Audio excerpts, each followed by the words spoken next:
Почитувани гледачи, продолжуваме со делот наменет за здравје. Може ли примарното здравство во вистинска смисла да биде чувар на здравјето? Со кои административни процедури и бариери се соочуваат матичните лекари? Мој денешен гостин е доктор Лилија Чолакова-Дервишова, матичен лекар и председател на Сдруженијето на приватни лекари.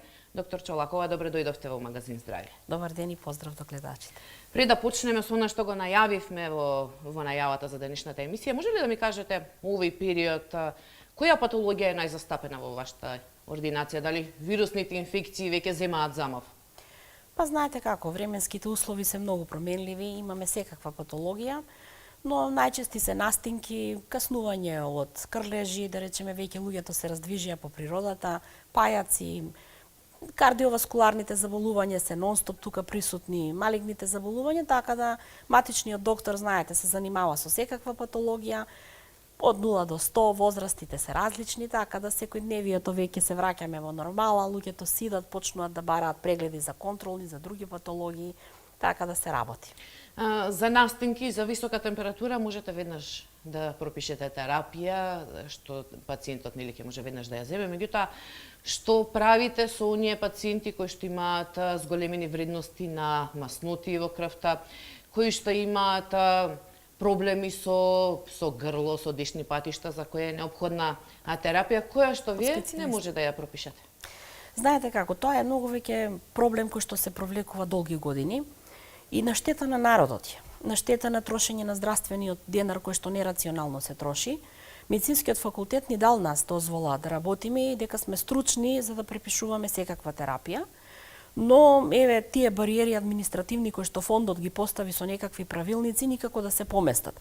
Ние променивме име на држава, статути разни, било што се променува, но никако не можат да се променат потребите на матичните доктори да бидат пофункционални, да бидат вистински чувари на здравството во Република Македонија и поедноставно да биде за нашите пациенти. Значи, ние не можеме да препишеме лек за покачени масноти, ние не можеме да дадеме спреј за алергии за нос, за некои лесни обструктивни работи кои што, еве да речеме, алергиски астми.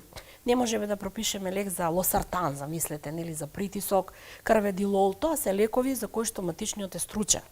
Многу пати упативме барање до министерство, до фонд. Јас не знам како може овакви работи кои што се во интерес на народ, во интерес на рационално трошење на здравствениот денар да не се направат. Меѓутоа, што правите во ситуации кога е можеби пред продолжен викенд ќе ви дојде пациент на кој шитно мора да почне терапија за масноти или дел од оние лекови кои што се за висока крвен притисок, меѓутоа нема каде во тоа време да најде интернист за да му даде препорака за овој лек? Па гледате, ние на луѓето секогаш им кажуваме, значи ова треба да се пие, но во моментов ако нема термин, ако е блокирано, не можеме да издадеме упат или нема интернист, мора да си го купи лекот и тоа е на штета на народот. Затоа велам, значи мора да почнат институциите кои што живеат од парите на народот и кои што се создадени за да работат во интерес на народот, да почнат да се обавуваат функцијата. Јас да ги повикам и нашите гледачи дека може да се јават во живо и да постават прашање до нашата денешна гостинка. Доктор Чолакова, изминативе 2 години додека беше, иако се уште е нели пандемија со COVID-19, меѓутоа кога беа и карантините, и кога многу болници беа претворени во ковид оделенија, голем број од пациентите, па и ваши пациенти не можеа да ги добијате оние неопходни дијагностички процедури за да се дијагностицира одредена болест или пак да се направат контролни прегледи кај лица кои што веќе имале хирушки интервенции или пак малигни заболувања. Колку тоа доведе до влошување на состојбата на здравствената состојба кај овие пациенти? Многу. Многу. Значи, ние со помош на вас, медиумите, многу пати алармиравме, така да, навистина, од по маките, вие да стасате да направите ехо, мамографија на дојка, да стасате до колоноскопија, да направите ехо на доплер, да видите на каротиди, дали има проодност, дали нема проодност. Значи, со короната, навистина, голем број на оделенија беа направени да бидат нели центри за корона, се повлекува голем број специјалисти. Ние алармиравме како здружение тоа поинаку да се направи, да се организира, да има одредени институции каде што треба, но остатокот од здравството да не се расформира, заради тоа што дојде навистина до една ситуација каде што пациентите со месеци не можеа да направат ИНР, да се види има ли крварење, пореметен ли е тој фактор на коагулација и на крварење, па и веќе имавме состојби каде што идеа со цели крвни подливи, па моравме пак медиумски да излегуваме за нешто се помести. Тоа е најжалосно во нашата држава, каде што кога ние кои што сме да речеме еве како некои лидери на одредени здруженија, кога алармирате за нешто, треба да се почитуваме, нели да ги поместуваме работите. Смешно е прво да правите мамографија, која што е поинвазивна метода, отколку ехо на дојка.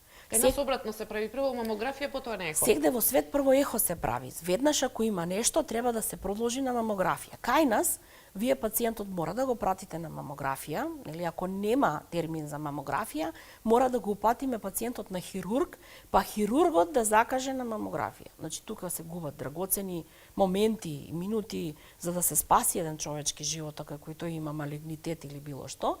Така да мора системот да се реформира во интерес на здравието Значи, на во овој пациентот. сегмент не може да зборуваме за рана диагностика, ако мора пациентот да помине низ лавиринти во здравствените установи за да дојде до вистинската диагноза. Да, значи Македонија е десеткувана со стручен кадар и тоа со години ние го алармираме веќе 12 години.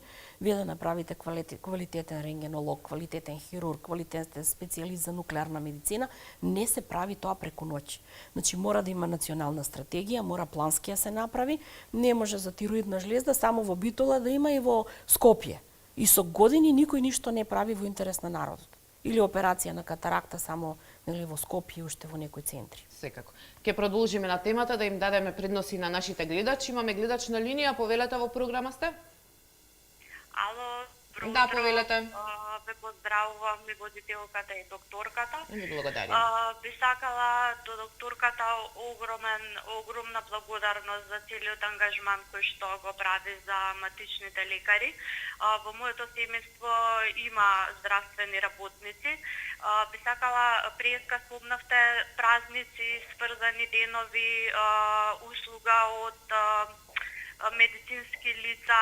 Би сакала докторката едноставно да потврди на сите пациенти и гледачи дека за време на секој викенд матичните доктори се тие кои што дежураат во поликлиниките и едноставно ја даваат истата услуга која што им е овозможена на пациентите во нивните матични амбуланти без никаков надомест и се ставени на располагање на пациентите без разлика на празници, сврзани викенди, што не е случај со, да кажам, државните институции каде што се спојуваат денови, одмори и така натака. Додека примарното здравство, односно столбот, матичните доктори се тие кои што и на своите празници христијански, муслимански без разлика, значи за каква амбуланција да се работи, си ги обавуваат своите дежурства без никаков надомест, само под услов дека имаат склучено договор со Фондот за здравство. Ви благодарам за јавањето.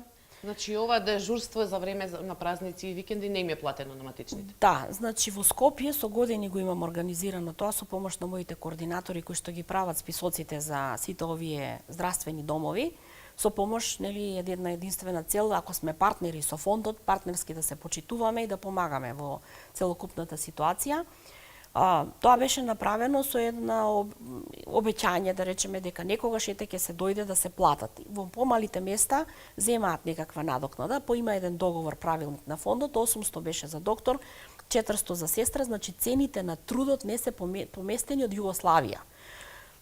Така да многу директори се смениле на фондот со кои што сум разговарала дека ова како проблем виси, само се трупаат проблемите заради тоа што наместо ние да бидеме партнери со фондот и партнерски да ги договараме работите на маса, ние веќе со години не сме седнати на маса, искрено да ги поместиме, да си пружиме нели рака и да речеме да, ова го прифаќаме од ваша страна, вие од другата страна и така. Значи, ова да ви се плати тоа дежурство, секако би било едно од темите со кои би разговарале Едно со од темите, значи ние имаме точки за разговор со министерство и го знае министерот тоа и точки барања кои што се кој фондот точно се прецизирани и покрај тоа што они се менуваат многу често директорите во фондот, тој што е втор, трет ешалон ги знае тие прашања и треба да ги пренесува на секој нов директор. И сега имаме нова директорка на фондот со која што уште не сме стапиле во контакт. но мора да се пренесуваат тие работи во интерес да докторите им биде платен трудот кој што нели го пружаат и всегда во државата нели треба да се почитува таквиот труд. Имаме гледач на линија, повелете во програма сте? Добар ден. Добар ден, повелете. Христос воскресе на вас и на вашата гостинка. Поздрав. Да, срекни празници до Се вас. од Црниче, сакаме за мојата матична докторка, јас сум Верче, Емилија, во Пржино што е, Делева, сакаме значи да се заблагодариме дека вистински е прав доктор матичен што се жртвува за сите. Кое време како значи да се јавиме, ние сме од тешка болест, она испаѓа и сестрата и она самата докторка. Значи заслужуваат сите матични доктори за награда. Треба тие значи да бидат најплатени, бидејќи тие се жртви за нас. Така ви благодариме. Благодарам. Благодариме за јавањето. Навистина е прекрасно кога ќе слушнете или кога ќе видите насмевката на секој пациент кој што е благодарен нели за состојбата и грижата која што ја даваат матичните доктори, но јас кога го искористам моментот да упатам апел до фондот, навистина е крајно некоректно 30 до 50 доктори, точната бројка не ја знам, се пријавија огромен број, немаат земено капитација за јануари. Никој не ги удостоил до сега културно да им каже, почитувани доктори, имаме проблем нешто, ќе касниме или на тој и тој ден ќе добиете исплатата. Во овакво време, на овакви трошоци, на толку голем ангажман од страна на матичните доктори, да ги оставите огромен број на тимови без никаква надомес за трудот од јануари, а денеска сме 29 веќе април, навистина очекувам, еве и замолувам и апел до фондот, подитно да им се исплати на луѓето, значи и великденски празници, и ифтар, еве и Бајрам ќе дојде, значи огромен број на доктори од различни делови на Македонија се. Значи доктор Ана има 6 тима, Светле Смугреска, Насер Кривањева, Зорица Јовановска, значи да не ги редам сите амбуланти кои што ми се пријавија и кои што замолуваат некој културно да ги удостои и да ги информира кога ќе ја земат својата надокнада да можат да ги платат вработени. Се надеваме дека можеби слушате некој од фондот за здравствено осигурување, па ќе им дадат барем повратен одговор зошто е настанат овој проблем. Имаме уште еден гледач на линија, повелете во програма сте? Добар ден. Добар ден, повелете. Среќен празник. Срекни празници до вас. Докторката Чолакова би поставила едно прашање кратко. Значи се работи за крвниот притисок, ме интересира конкретно. А зошто, на пример, такви варијации се создаваат по возрастните луѓе? Навечер многу, значи е висок притисокот односно на сабајле. Ако е низок навечер или пак обратно, и навечер и на сабајле е многу висок. А во текот на денот постепно се намалува, мислам, се спушта. Тоа сакав да прашам и како се мери притисок? Дали наутро е подобро, по текот на денот или пред спиење? Предпоставувам дека земате и терапија за крвниот притисок. Да. И тоа сакав да прашам дали терапијата се пие на гладно или после појадот. Сок, например, ако се напие пациентот као смути нешто такво, дали може тогаш да го испие? Ви благодариме за јавањето. Има неколку прашања, меѓутоа еве и варирањето на крвниот притисок, колку и од временските услови може да биде? Значи, крвниот притисок и неговите вредности зависат од повеќе фактори. Една е каква е циркулацијата. По гласот можев да проценам да се работи негде за возраст околу 60 на години, не знам дали сум во право, но се работи за возрастна личност, која што сигурно циркулацијата и артериосклерозата е нешто процес кој што ние не можеме со старењето, стареат и крвните садови.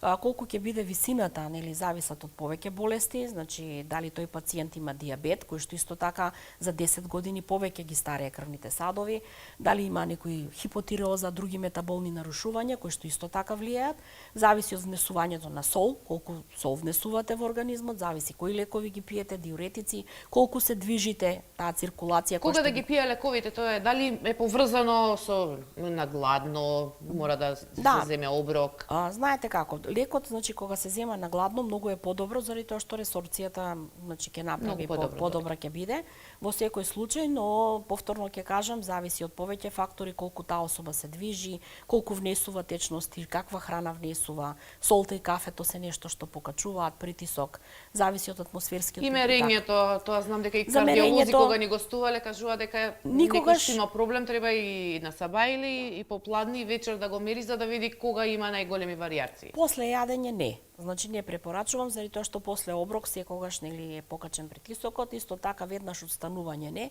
Човек малку да се размрда заради тоа што таа циркулација да покаже реални вредности на крвниот притисок. Так. Имаме гледач на линија, повелете во програма сте? Добар ден, Христос воскресе. На телефон е Паши Џусефа. Имам упут во вторникот, го земав од кај доктор Велимир, ми го даде кај доктор Кушевски за во понеделник. Меѓутоа Бајрам е во понеделник. Дали ќе работи докторот горе во клиника или доле во амбуланта? Колку ми важи упутот? Колку е важноста на упатот, инаку ние не можеме да знаеме дали ќе биде докторот на работа, сепак доктор Чолакова е матичен лекар. Меѓутоа колку е важноста на упатот, чисто да знаеме. Постојат неколку упати, значи итен упат кој што важи 24 часа, постои упат кој што важи 7 дена, значи тие се тие сигурно нема итен упат што ми е закажано за наредната недела, што значи има важност. Да, или со термин. Значи тоа се 3 врсти на упати кои што можат ние како матични преку мој термин да ги искреираме, така да ако е искреиран со таков датум, со точно со време, со се преку мој термин, да се надеваме дека ако системот го закажал, тогаш и докторот би требало да биде на работа. Така, имаме уште еден гледач на линија, повелете во програма сте? Дали јас сум на линија? Да, повелете. Прашање за докторката? Повелете. Дали јас сум на линија? Да, во програма сте, повелете со прашањето. Да зборувам. Едно прашање за докторката. Цело време се незадоволни од фондот за здравство. Зошто не ги раскинат договорите и нека работат самостојно? Тоа е едното прашање, а второто прашање е зошто не е вакцинирано од COVID-19? Благодарам. Да. Добро, предпоставувам дека е личноста од фондот, заради тоа што нели сите овие, така да јас најавив и на Facebook дека ќе имам нели кај вас гостување, така да и ќе им кажам, нели ќе одговорам, прво треба да има повеќе фондови во државата, бидејќи само фондот остана монопол, бидејќи со години веќе немаме преговарано. Кога раскинете договорот, тогаш пациентите ќе треба да плаќаат. Пациентите ќе треба да плаќаат, бидејќи во нашата држава пациентот си го бира докторот и на кого има доверба. Кога би имало повеќе фондови, тогаш и приватните здравствени установи ќе имаат нели опција да бираат повеќе фондови, а за ова другото прашање имам 2 тромба, имам контраиндикација за време на короната, работев цело време, имам тромб во десно око, имав тромб во прстот, така да имам вистинска контраиндикација здравствена, еве нели интимни работи бидејќи луѓето од фондот се ги интересира, па еве јас ќе им одговорам, можат да проверат у мој термин, примам антикоагулантна терапија и така. Така да тоа е тоа, нели. Така. Се надам дека се радевам се задоволни од одговорот. Доктор Чолакова, споминавте за лекарите кои што се уште немаат земено капитација од јануари. Меѓутоа, она што може исто така и ние како новинери да го прочитаме по социјалните мрежи се и бројни реакции од ваши колеги матични лекари дека иако земаат за доцнета капитација, се соочуваат и со други проблеми, а тоа се оние казни кои што им стигнуваат од фондот. Од една страна немаат добиено пари, од друга страна добиваат казни кои што мора да ги платат. Гледайте, повторно ќе кажам, значи мислам дека е крајно време да постојат повеќе фондови. Значи се менува, панта реи е стара латинска поговорка, каде што се тече се менува, само нели во нашата држава односот на фондот кон докторите не се менува. Навистина ми е жал, значи што казни кон батични доктори у време на пандемија за административни печат се ставил, значи требало лоратадинот да биде со овој, се удрил печатот на другиот доктор или било како. Значи разни се тие шифри, диагнози, се тоа административни грешки за кои што во толкава гужва на работа, во толкав обем на административна работа која што ние дадоа, верувајте ми, нема безгрешни. Јас сега отворено прашувам кој ќе биде казнет во фондот со тоа што еве се каснат исплатите на докторите. Значи, ние проверивме во Nexsense, не е до Nexsense. Nexsense вели не е до софтверскиот момент, дека нешто не може ли они како фирма која што ги одржуваат. Од фондот велат да прекорачиле рецепти. Ние имаме договор со фондот во време на пандемија, ниеден доктор не треба да биде казнет, санкциониран ако издал повеќе антибиотици. Тој доктор лекувал и спречил повеќе луѓе да отидат во болница. И тоа е факт непобитен со кој што ние не дозволивме ниедна болница да се блокира. Значи, огромен број на луѓе, тоа од мој термин може да ги извадите податоците, ги лекувавме, ги третиравме и ги спасивме благодарение на препишување, на грижата, на контролите. Така да, тие се повеќе моменти за кои што би можеле навистина да се дискутира, има потреба да се промени тој анекс на договор со фондот и така. Имаме теми има за... многу прашања на кои што може да разговараме, меѓутоа веќе сме при крајот на емисијата и еве за крај едно прашање. Знаеме дека во текви се преговорите со Министерството за здравство, со оние барања кои што се доставени од лекарите од примарната здравствена заштита. Меѓутоа јас би ве прашала доколку во скоро време не се најде решение или не се исполнат овие ваши барања, може ли да се соочи државата, може би за година, 2-3, да има многу голем недостаток на матични лекари?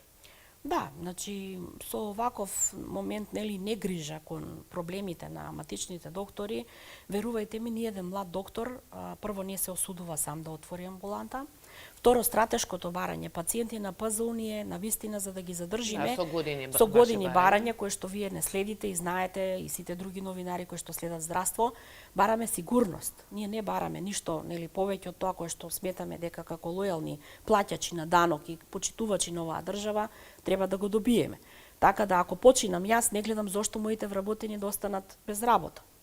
Така да имаме навистина суштински барања, се надеваме новата директорка дека би имала разбирање, така да во надеж се живее да видиме што би промениле. Доктор Чолакова, јас ви благодарам што бевте наша денешна гостинка, имајќи во предвид како што најави дека во текви се преговори, во најскоро време повторно ќе ве повикаме во магазин Здравје за да видиме до каде се преговорите со здравствените власти и кои барања на матичните лекари ќе бидат исполнети. Ви благодарам за поканата. Она што сега следува е блокот реклами, па се враќаме во студио.